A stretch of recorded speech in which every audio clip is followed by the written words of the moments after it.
నా దగ్గర నీళ్ళు ఉన్నాయి, నా ముందు బాటిల్ ఉన్నాయి, అవి ఖాళీ ఖాళీ బాటిల్. ఓకే, నేను ఇక్కడ నుంచి వాటిని నింపడానికి ట్రై చేస్తా. ఈ నీళ్లు వాటి మీదకి చల్లి వాటిని నింపడానికి ట్రై చేస్తా. చూద్దాం ఎంతసేపట్లో నిండుతాయో, ఎన్ని నిండుతాయో. ఓకేనా?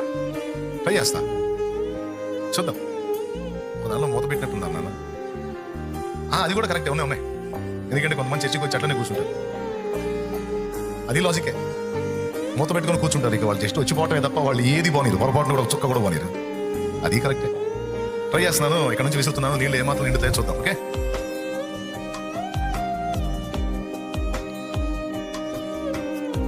ఇక్కడ నుంచి నేను వేదిక మీద ప్రసంగం చల్లటం అనేది అలా ఉంటుంది. నేను గంటన్నర మాట్లాడితే ఒక గంట సేపు చల్లితే 10-15 చుక్కలు అందులో పడ్డట్టు, గంటన్నర మాట్లాడితే లేదా 2 గంటలు మాట్లాడితే కొంచెమో మీకు ఎక్కుద్ది. నేను చెప్పిందంతా తీసుకోరు, నాకు తెలుసు ఆ సంగతి. జస్ట్ విన్నట్టుగా అప్పు మొత్తం మైండ్లో తీసుకున్నట్టుగా అట్లా ఫేసులు పెడతారు, కానీ మొత్తం తీసుకోరని తెలుసు నాకు. కానీ ఆ తీసుకున్న ఆ కొంచెమే మీలో ఎంత పని చేస్తుందంటే, ఆ కొంచెం తీసుకుంటేనే చాలా మంది జీవితాలు మార్పు చెందుతున్నాయి. చాలా మంది దేవుని కనెక్ట్ అవుతారు ఏది ఆ కొన్ని చుక్కల లాంటి విషయాలకే. కానీ నేను ఇలాగ నింపడానికి ట్రై చేస్తే చాలా టైం పట్టేటట్టుంది. అది సంవత్సరాల కోసం నిండేటట్లేదు. నెలలు కాదు, వారాలు కాదు, రోజులు కాదు. ఇలాంటి బాటిల్ తీసుకుని సంవత్సరాల కోసం నీళ్ళు ప్రవహించడం తప్ప అది నిండే ఛాన్స్ లేదుగా కదా. ఇటు పక్క నుంచి ఒక 5 ఆడపిల్లలు రండమ్మా. మా నిద్ర లేచి రండమ్మా. నిద్రపోతున్నారా? వెలుగుతున్నాడు, రండమ్మా స్పీడ్గా. నీళ్ళుంటే నింపేసేయండి నాన్న, నింపేసేయండి. మీ పక్కన కూర్చున్న వాళ్ళతో మీరు మాట్లాడటం అలాంటిది.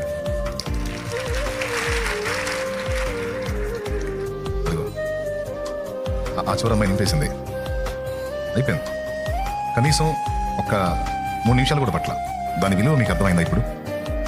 మరి మీ బాధ్యత మీరు సరిగా నెరవేరిస్తే అంత తొందరగా దేవుని కార్యం జరిగితే. కానీ నేడు క్రైస్తవుల్లో చాలా మంది అలా బాధ్యత నెరవేర్చట్లా. నింపబడ్డ ప్రతి ఒక్కరూ ఇతరులకు దేవుని వాక్యాన్ని నింపాలి అనే బాధ్యతను విస్మరించారు. అడపాదడపా నేను ఇక్కడ ఉండి చల్లినటువంటి ఆ విషయాలే మనుషుల హృదయాల్లో అంత కార్యం చేస్తే, దేవుని సంగతులు తెలుసుకుని ఆత్మలో బలపడిన నీవు ఇతరులకు దేవుని సంగతులు పంచుకోవటం అనే దాన్ని నువ్వు కానీ చేయగలిగితే చాలా మంది అలా నింపబడతారు కదా. చాలా జీవితాలు నీ వల్లే ప్రభావితం అవుతాయి కదా.